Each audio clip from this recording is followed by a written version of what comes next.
indrindra reny mpianakaviagna valifaleky sa zegny mama satria igny anivelony reny anao magnisany nahatratra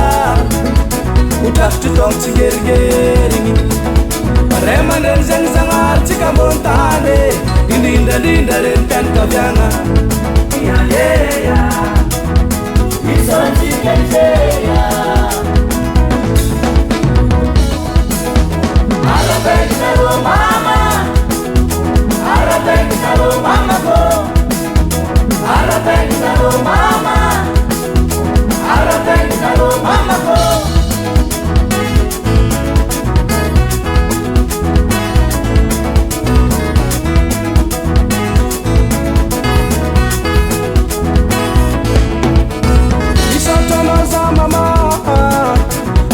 si vorogna kibo anao e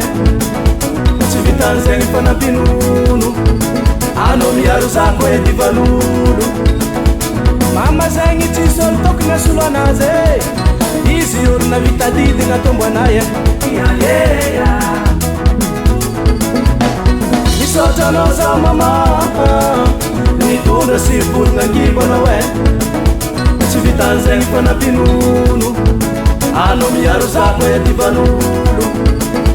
mama zegny tsisy olo tokony asolo anazy e izy olona vitadidina tombo anay e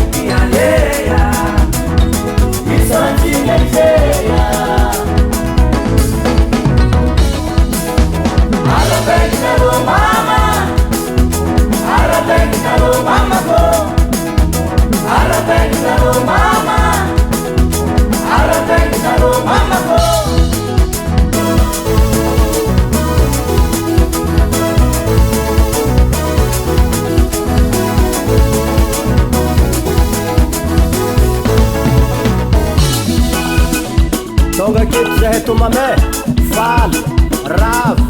zahay zanaka manjafinao aminandry igny mô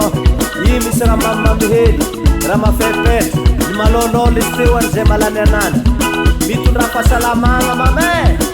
egna ne pohanty hitoloranjafy tehigny tsy aminareny ny anao mama